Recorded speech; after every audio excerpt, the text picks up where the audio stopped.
I'm a 30-year-old Marine Corps veteran, and I am completely blind and deaf in one ear because I shot myself in the face 7 years ago trying to kill myself.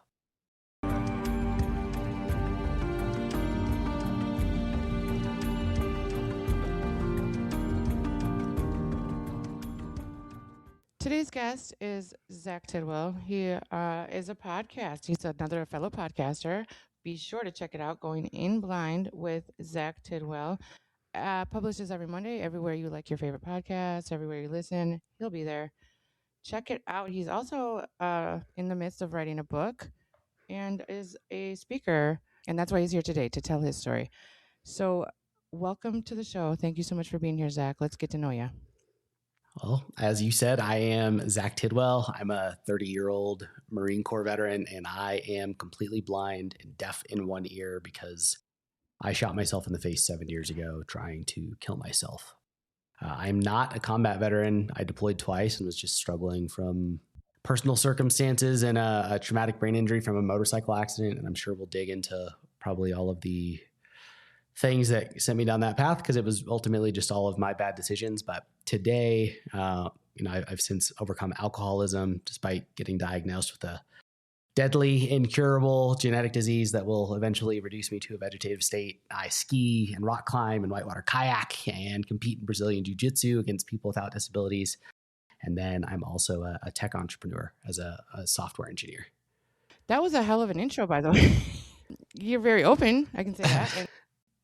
So on my second deployment, I was married and found out that my wife was cheating on me. So that was late 2017. And I came home and tried to make things work with her after I got back from that deployment. And they didn't naturally because there was no trust. So I filed for divorce in like January-ish of 2018.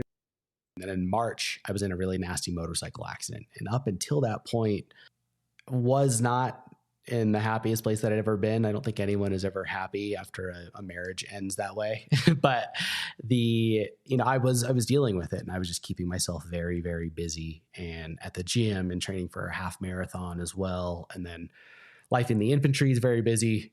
And I was also taking my dirt bike to the racetrack on the weekends when we weren't in the field. And in March of 2018, that's when I was in that accident and had a traumatic brain injury from that. And then all of a sudden I went from dealing with things to kind of drowning in it. And that's really when my bad decisions started. After a traumatic brain injury from a motorcycle accident and shooting yourself in the head, how are you alive? Yeah. So I shot myself about a year, almost exactly a year later, but ballistically, I think what saved me is that I shot myself with my concealed carry firearm and had hollow points. So I shot myself with a hollow point. It was a 9mm, and I shot myself right between the eyes, right where we're trained to shoot for headshots, because I thought I would hit my medulla oblongata like it's supposed to. But the anatomy of your sinuses is actually pretty large. There's several big cavities like right behind where I shot myself. And so I think what saved me is that it hit the different cavities and kind of annihilated those, because the bridge of my nose and my right eye socket were basically gone. So I think that broke up the round. In the round, some of it left my face, but some of it rode around the inside of my skull and it didn't enter my brain. So I still have bullet fragments back by my right carotid artery and in my the interior part of my right ear, which is why I can't hear on that side. Oh, how old were you? Were you still in the military when you did that, or no? I'd been out for about 9 months. So that's when I started struggling with depression. That's when I started drinking. That's when I became very impulsive and agitative and was blowing money and picking fights with people and all the stuff you would expect. And got out in August because that was just the end of my enlistment. And then in March of the next year in 2019 is when I shot myself. So I was back home working full-time, going to school full-time, and keeping up appearances that I was doing great, and was getting into a worse and worse place the whole time. I was just kind of replaying everything that had happened with my life, and it was kind of those ruminating thoughts and the cognitive distortions that you kind of fall into. And so I started drinking so I could fall asleep, and that progressed over time to where I was drinking most nights by the end, and I faked it to the extent that that winter when I got out, So I'm from Colorado, big snowboarder. They're very like into all of the mountain stuff. And so I would load all of my snowboarding gear up, drive 2.5 hours up to the mountains to go snowboard and get there and still not want to be there because I was just trying to force myself to get out of the house because all I was really keeping up with was school, work, and the gym. And so I was trying to force myself out of the house just to get like, I was so apathetic about everything that I was like trying to make myself enjoy something. I'd get there, still not want to snowboard. And so I would sit in my truck for a couple hours before I drove home so that it looked like I went snowboarding. And I did the same thing that following spring with my dirt bike and the racetrack. I'd load all my stuff up, drive to a track, pay to get in, and then just sit there for a couple hours before I came home. And so, as at the same time as I'm doing all of that, I'm not talking about anything. I'm drinking more. And my parents ended up kicking me out of their house. And then I got my own apartment. And on March 27th of 2019, I don't even remember what pushed me there. I was finally tired enough of feeling miserable and thought that there wasn't a way out. And so I entertained the idea and cleared my gun out that night and held it to my head in different places and decided that the tee box right in between the eyes is where I was going to shoot myself. And so I, put everything back at the end of the night as I typically stored my gun, but knew that I was going to kill myself. And on March 30th, my parents came over to see my new apartment and I acted like everything was okay. And then on March 31st, I was actually in the middle of recording a suicide video to my family to kind of explain everything. My roommate got home early from work, so I paused the video, went out of my room to go talk to him and see how his day was. And I kind of lied about how my day was. And then I went back in my room and shot myself. Wow, that's heavy. I mean, were you drinking at the time when you... It's interesting. The night that I decided I was going to kill myself, I wasn't. I was totally sober that night on the 27th. But on the 31st, yes. And so, I don't know if I would have gone through with it had it started as I was going to have a little liquid courage so I could talk about everything in the video because I'd never opened up about any of that stuff to anyone. And then however long the video was, and then my roommate interrupting, I'd had more. So I don't know how much I had, but yeah, I was. I was going to ask you who found you, but obviously your roommate, correct? Did he hear it? Yeah, our apartment was set up in a way that like my room was on one side, our common area with the living room and kitchen was in the middle, and then his room and bathroom were on the other side. And so he had gone back to his room, the gun went off, and he thought that a pot had fallen out in the kitchen or something because he had done the dishes after he did dinner. And when nothing was amiss, he came and knocked on my door. And when I didn't answer because he knew I was in there, he came in and I was slumped on my bed with my gun and a bullet hole in my forehead. Have you spoken with him like after and did he like relay to you what he went through in that moment? Yeah, so that actually, I just finally talked to him about it a year ago. I saw he came and saw me once while I was in the hospital, but other than that, him and I really hadn't been in contact for the past 7 years.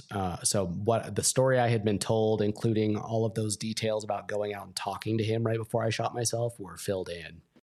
And then I saw him once, I think like 2 years afterwards, and then it was just no, right? I would reach out to him and he just wouldn't respond kind of stuff. And so we went our separate ways. And honestly, for a long time, I was mad at him. And I'm not proud to admit that. It was very short-sighted of me, but at the time I felt like he kind of abandoned me. I can see that. Yeah.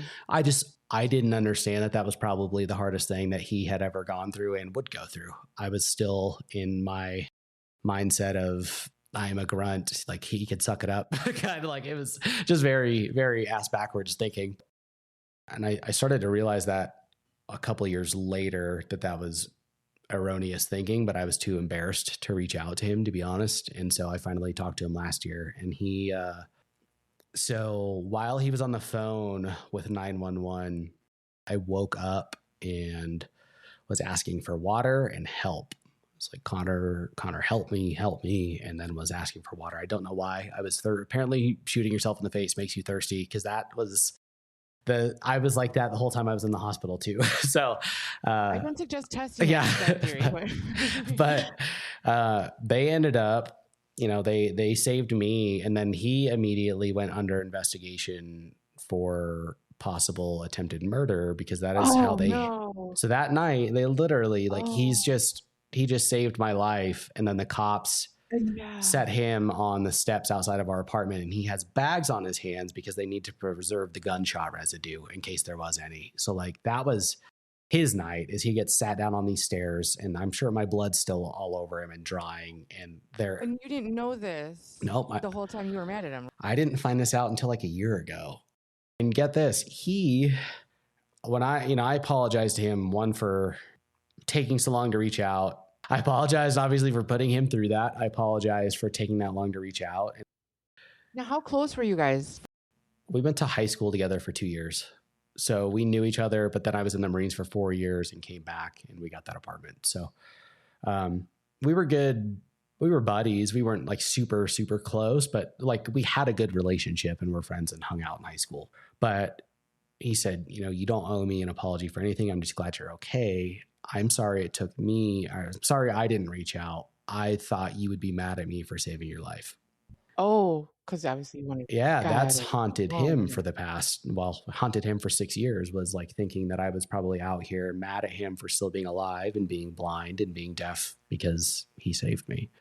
And it's crazy how differently everyone who's been affected by it has processed it, between him or, my dad and my mom and stuff like that. It's different with everyone. Every one of them has been very, very different. So it's a very unfortunate thing with suicides too, is that this misplaced guilt gets transferred to the people who get left behind, because they end up trying to pick up the pieces and be like, what did I miss? What could I have done? Where did I mess up? And it's sad, but I try and communicate that to family members or any friends, whoever's left behind after that, because that unfortunately also leads to additional suicides downstream sometimes. But the fact that it, outside of you intentionally neglecting someone's cries for help, asking you for help, telling you that they are on the cusp of suicide, like if they hit it like I did,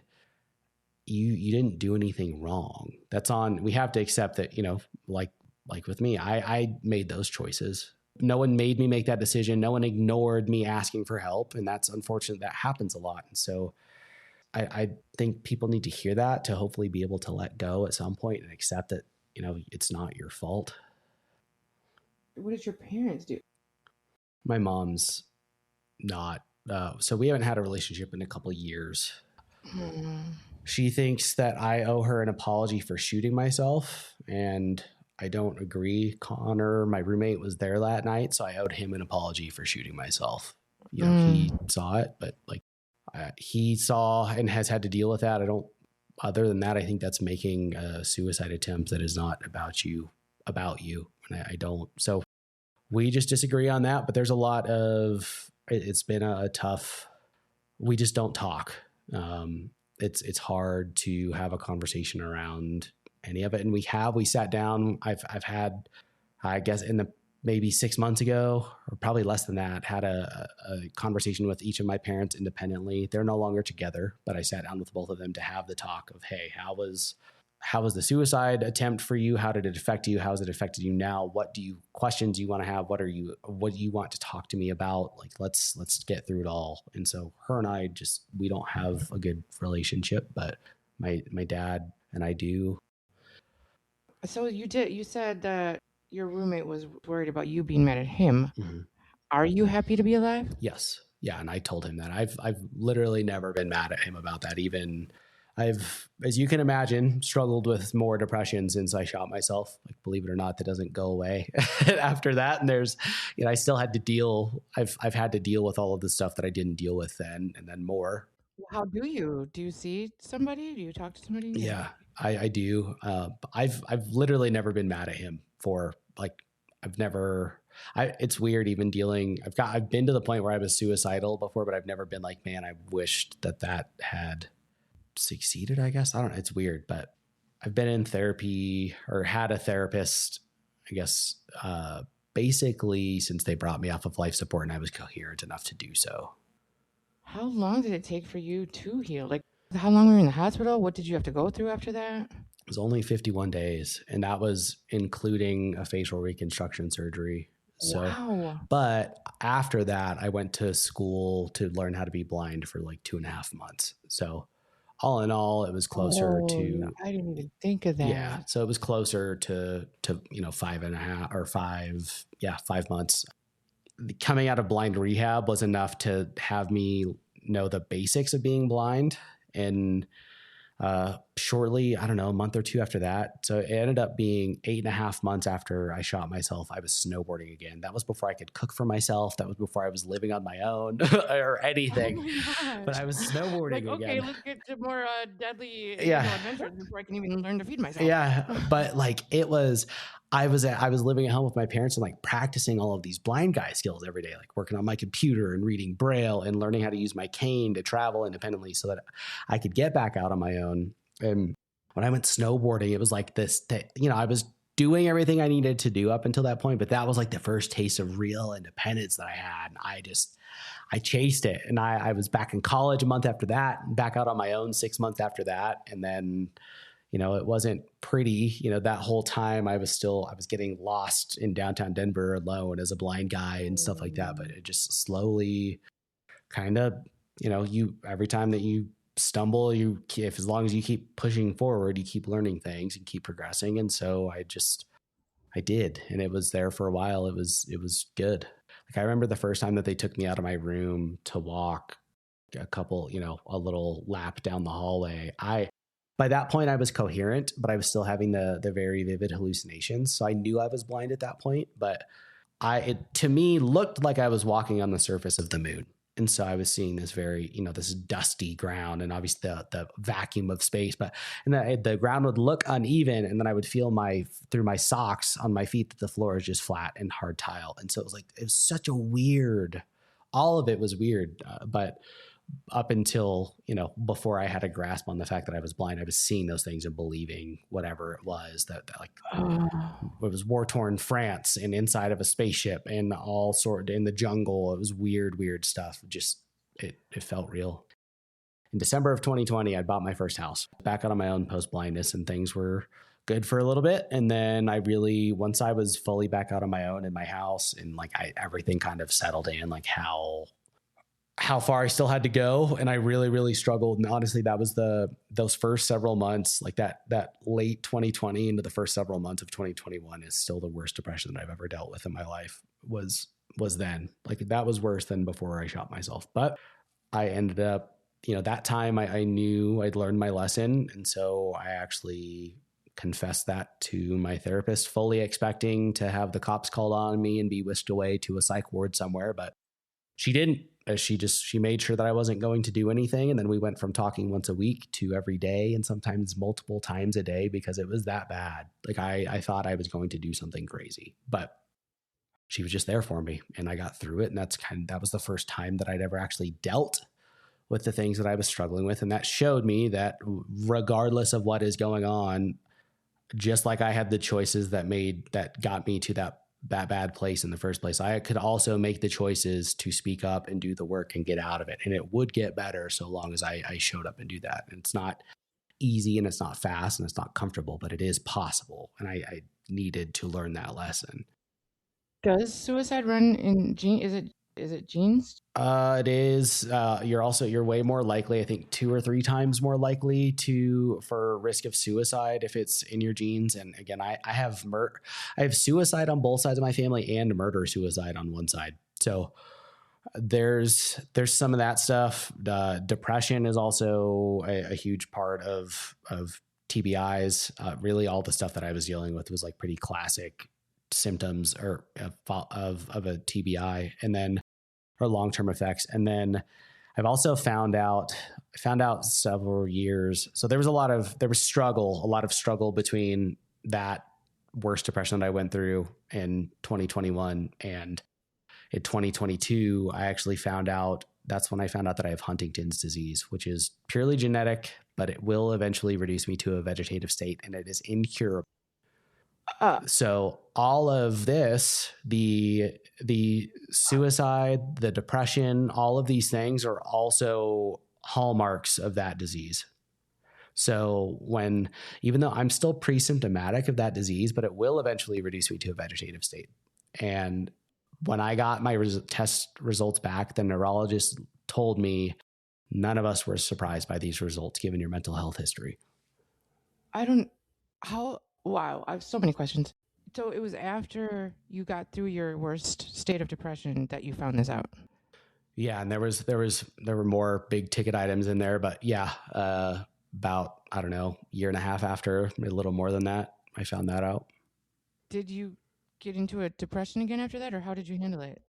I had fallen into my alcoholism in between then. So my college stopped making my course content accessible to me in the middle of 2021, and so I could no longer pursue my education independently. And I ordered alcohol one night just to blow off some steam after my first test in a class where the college had literally just assigned someone who could see to do all of the manual tasks for me, like writing stuff down or reading my stuff to me and entering things into software. So after my first test, I ordered some alcohol, not having realized that I was definitely a functional alcoholic beforehand. And that kicked off 2.5 years of alcoholism. But also, so a couple weeks downstream of that, I ended up in the psych ward, self-admitting to the psych ward because drunk one night, I said I was suicidal, that's not the same thing because I was hammered, right? It's not the same as when I was dealing with suicidal depression. Those are separate things, even though they present the same way. But that's when I got out of the psych ward is when I started researching what makes technology accessible or inaccessible. And when I found out it was code, I dropped out of college to teach myself how to code. And so I could create the accessible software that I told you about before we started recording. So you've got a lot going on now. In 2023, I released my first piece of software that it was just a word puzzle game, but it looked and functioned normally for people without disabilities. But behind the scenes, it did all of this stuff that made it accessible to virtually every physical disability. So whether you had no arms or you were paralyzed from the neck down or you were completely blind and deaf or anything else you can think of, those people could also use the software too. And that won a couple awards, Game of the Year awards at the end of 2023. And that is when I started making progress with my sobriety was, first when the app came out and I started getting all these people reaching out to me. And then along that timeline, finally, by the time those awards came out, I was sober and hadn't really looked back since. And so now I've been working on all sorts of new stuff since then. Now you're speaking, you're writing a book.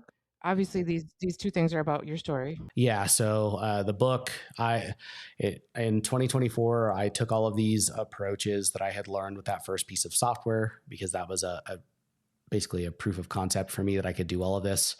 And I've been rolling all of this now into software in the education space that should address the same issues that I had in college for all people with disabilities. That is the goal long term.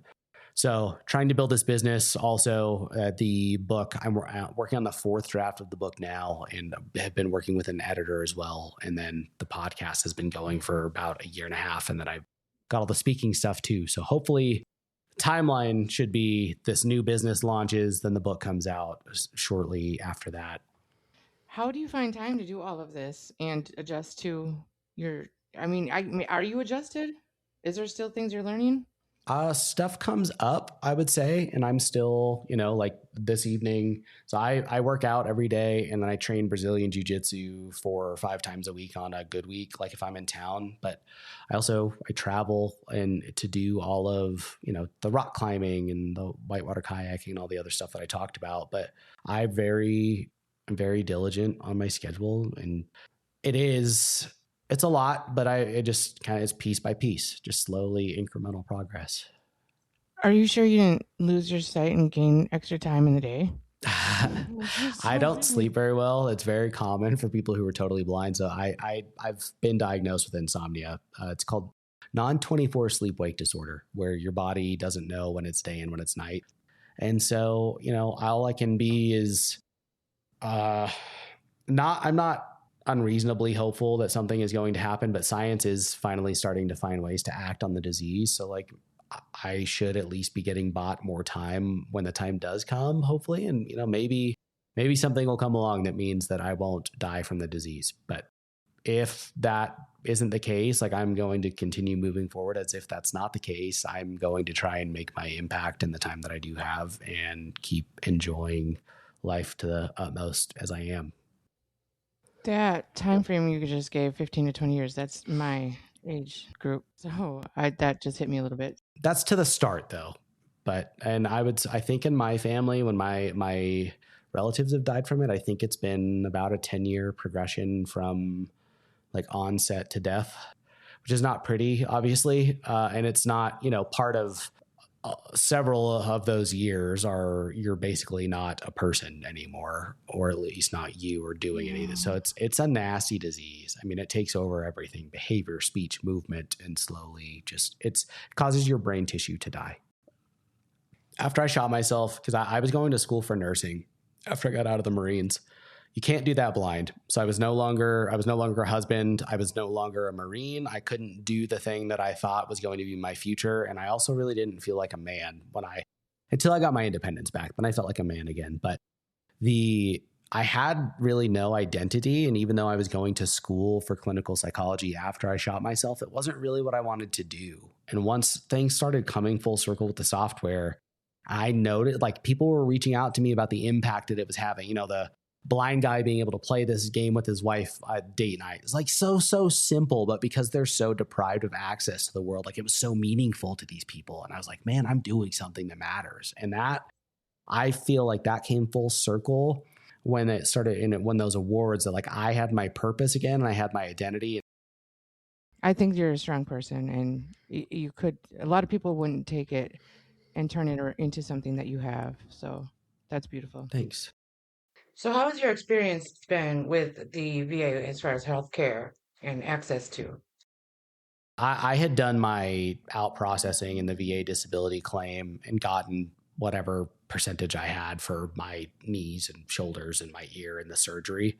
But they said because I hadn't physically been seen at the VA hospital for an appointment, even though I'd done all of my disability stuff, that they wouldn't accept me. And so they were trying to deny me. And that was a huge battle. And then for like, my thing, the VA, the services at the VA are most of the time great. It's usually the issue is getting the foot in the door and to new services in my experience, which I feel like is the administrative bureau. Like the clinicians and the nurses are all great. I feel like it's usually the red tape. Yes, all the red tape. That is where it's impossible to get in contact with anyone directly. And if it crosses the desk of someone who's disgruntled that day, good luck in getting progress done. I'm sure that's how I got denied from being transferred to the VA hospital. That's so true. Yeah. So, and it's still that way with stuff. I just avoid going to the VA with a lot of stuff. Again, with all the rehab stuff, they've been incredible. But like, yeah. I've had a shoulder injury that I've been trying to get addressed for 5 months now. And like, it's at a snail's pace kind of thing. Right. Do you have a girlfriend? Are you seeing somebody? Do you want kids? I've opened up to kids, I would say in the past year and a half or so. I wouldn't do it unless I went through in vitro because I don't want to pass along Huntington's. I think that's unethical. So, were you ever mad at your parents? No, when I first found out, I was, but I think that's, I was in that victim's mindset. But again, that was a bitch mindset, and I am not mad at them now. So I think that was silly to be mad at them. I don't know what I look like. They had to rebuild my face. I've been told I still look pretty good. So the fact that I've been able to date for the past 7 years, I would think that that's true, that they did a good job. But oh my gosh, I never thought of that. You don't even know what you look like. Nope. Please tell us about the podcast. Tell us where we can find it. Tell us about the software. Going In Blind with Zach Tidwell comes out every week and is anywhere that you can find podcasts. It is not about blindness. That is just a play on words. I'm speaking with people that are really doing incredible things, hopefully instilling a little more curiosity in the world and improving everyone along the way, whether it be through knowledge or lessons learned or new interests. But Speaking wise, and for other interviews, you can reach out to me at zachtidwell.com. You can Google me, or I'm at Zach C. Tidwell.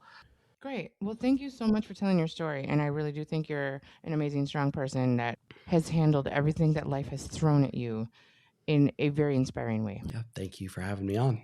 Absolutely. Everybody out there, thank you for listening.